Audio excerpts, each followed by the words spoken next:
Hello everyone, Sindhi learning channel पर आपको भली कार।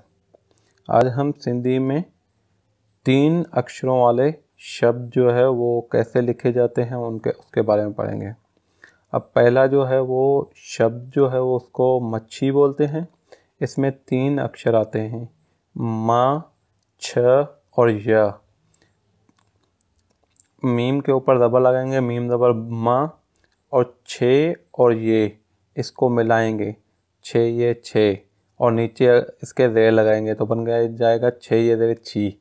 मीम दबर माँ, छे ये देरे छी, मच्छी। मच्छी बोलते हैं मछली को। दूसरा अक्षर अट्टो, ये भी दूसरा शब्द अट्टो। अट्टो भी 3 अक्षरों से मिल के बनता है। पहला है अलिफ, दूसरा है ट, तीसरा है वाह। अलिफ जो है वो अकेला आएगा, उसको अलिफ के ऊपर दबा लगाएंगे, अलिफ दबर अ, टे और वाह को मिलाएंगे तो टे वा टो, टो बन जाएगा। तो अलिफ दबर अ, टे वा टो, अट्टो। अट्टो बोलते हैं आटे को। उसके बाद ब का जो है ना वो मिला के लिखने के लिए लास्ट वाला जो है ना ये पार्ट नहीं लिखेंगे, ब। उसके बाद है स को भी जो है वो स अलग से लिखेंगे तो इस तरह से लिखेंगे, लेकिन मिला के लिखना है दूसरे आगे जो है ना इसको मिलाना है तो ये लास्ट वाला एरिया जो है ना इसको नहीं लिखेंगे। और तीसरा है, पहला ब हो गया, दूसरा स हो गया, तीसरा र। तो बे दबर ब, स्वाद दबर स, रे पिश र। बे दबर ब, स्वाद दबर स, रे पिश र। बसर। बसर बोलते हैं प्याज को या ओनियन, इंग्लिश में ओनियन, उर्दू में प्याज बोलते हैं, हिंदी में प्याज बोलते हैं। तो ये सिंधी में इसको बसर बोलते हैं। उसके बाद तीसरा जो शब्द है उसमें जो है वो 3 अक्षर खे, ख, वा और ट ये आएंगे। ख और वा को मिलाएंगे तो ये खेवा खो खो की आवाज़ बन जाएगी। ट, टे दबर ट, खेवा खो, टे दबर ट, खोट। खोट बोलते हैं कमी को, किसी चीज़ की, जैसे मुल्क में बोलेंगे कि अनाज की कमी है तो सिंधी में बोलेंगे कि अनाज की खोट है। खोट मीन्स कमी। ब, पहला जो इस शब्द में जो पहला अक्षर है वो ब वाला जो साउंड है वो हिंदी और उर्दू दोनों में नहीं है। इसका क्लोजली रिलेटेड जो है ना वो ब है। तो ब को मिला के लिखने के लिए लास्ट वाला पार्ट नहीं लिखेंगे, इसके नीचे जेर लगाई, बे बन गया। और लाम और ये को मिला के लाम ये ले, और अगर नीचे हम जेर लगाएंगे तो लाम ये जेरे ली की आवाज़ बन जाएगी। तो बे जेरे ब, लाम ये जेरे ली, बिल्ली। बिल्ली बोलते हैं बिल्ली को, कैट को। अब ये वाला जो शब्द है इसमें एक अक्षर आएगा ट, दूसरा न और तीसरा ग।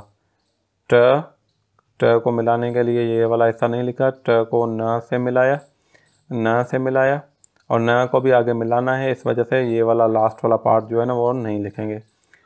ट और नून को मिला के पढ़ते हैं सिंधी में, टे नून दबर ट, गाव दबर ग, टंग। मतलब जो नून का यहाँ पर जो है ना वो क्लियर आवाज़ नहीं आएगा, वो बिंदु और चंद्र बिंदु वाला जो आवाज़ है वो यहाँ पर आएगा। टंग बोलते हैं टांग को, लेग को। ध और अलिफ इसको मिला के लिखेंगे, धा, और ये रे है, रे दबर र, ये धे अलिफ धा, रे दबर र, धार। धार मीन्स सेपरेट, अलग। ब का अक्षर है, ये जो पहले बताया कि ये वाला जो आवाज़ है वो उर्दू और हिंदी में नहीं है।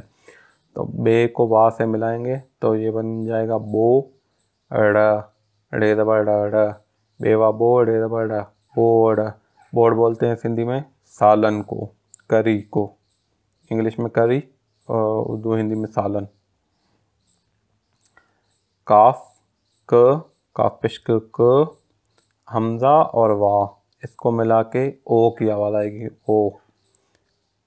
काफ पेश क, हमज़ा वाह ओ, कुओ। कुओ बोलते हैं चूहे को। सीन को जो है वो मिला के लिखने के लिए ये जो है ना वो लास्ट वाला ऐसा काट देंगे, सीन के ऊपर पेश है, सीन पेश स, रे दबर र, णे दबर न, णा, सुरण, सुरण बोलते हैं जो आहिस्ता से मूवमेंट होती है, जैसे चूंटी वगैरह की मूवमेंट, तो इस तरह की हल्की मूवमेंट को जो है ना वो सुरण बोलते हैं।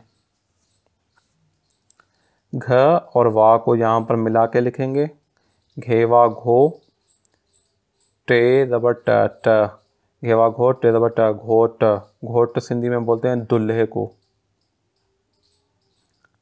ड और वा इसको मिला के पढ़ेंगे हम आवाज़, डेवा डो, हे दबर ह, डोह, डोह बोलते हैं जुर्म को, जो जुर्म उर्दू या हिंदी में जुर्म बोलते हैं, तो सिंधी में बोलते हैं डोह। शीन और श और य को मिला के लिखेंगे, शीन ये शे, और अगर नीचे हम दे लगाएंगे तो ये बन जाएगा शी, शीन ये दर शी, शी।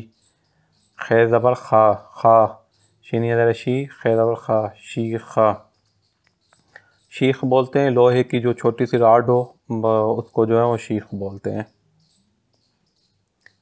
ये ह है, ये ब का साउंड है, ब को मिला के आगे लिखना है तो ये वाला ऐसा काट देंगे, हे ज़बर ह, बे ज़बर ब, छे ज़बर छ, हबच, हबच बोलते हैं हवस को, लालच को जो है वो सिंधी में हबच बोलते हैं।